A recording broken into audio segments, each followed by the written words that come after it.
દેશમાં માલ પરિવહનને ગતિ આપવા સરકાર દ્વારા નખાયેલા નવા ડીએફસીસી કોરિડોરનું કામ સુરતથી વલસાડના ઉમરગામ સુધી પૂર્ણ થઈ ગયું છે। પરિણામે આજે રેલવે વિભાગ દ્વારા સંજાણથી સુરતના ભેસ્તાન સુધી ડીએફસીસીઆઈ એટલે કે dedicated freight corridor corporation of ઇન્ડિયાના રૂટ પર સૌપ્રથમ ટ્રાયલ ટ્રેન ચલાવવામાં આવી હતી। મહત્વપૂર્ણ છે કે વલસાડનું સંજાણ મહારાષ્ટ્ર અને ગુજરાતની હદ પર આવેલું છે। આથી સંજાણથી સુરતના ભેસ્તાન સુધી આ કોરિડોરનું કામ પૂર્ણ થઈ ગયું છે અને હવે આગામી થોડા જ દિવસોમાં અહીંથી માલવહન કરતી માલગાડીઓ આ રૂટ પરથી દોડતી થઈ જશે।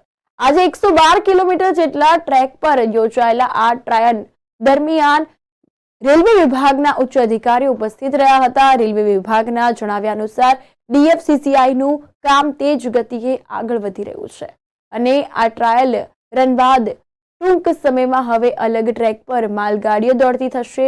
પરિણામે દેશમાં ગુડ્સ ટ્રાન્સપોર્ટમાં ગતિ આવશે અને ભાડામાં પણ ઘટાડો થશે। આથી આ ડીએફસીસીઆઈ અનેક રીતે ફાયદાકારક પુરવાર થશે તેમ રેલવે વિભાગના અધિકારીઓ જણાવી રહ્યા છે।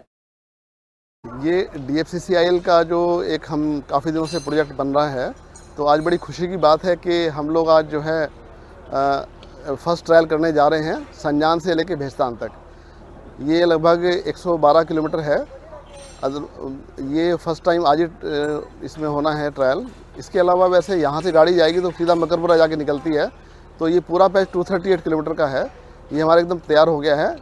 आज ट्रायल करने के बाद कुछ समय बाद यहाँ रेगुलर ट्रेन चल जाएंगी। इसी तरह हमने कल जो ट्रायल किया है वो हमने जो है अप लाइन में किया था, आज हम डाउन लाइन में करने जा रहे हैं। ये ट्रायल करने के बाद गुजरात में जो भी बिजनेस है वो काफ़ी उसको बढ़ावा मिलेगा और ऑल राउंड डेवलपमेंट गुजरात का हो सकेगा।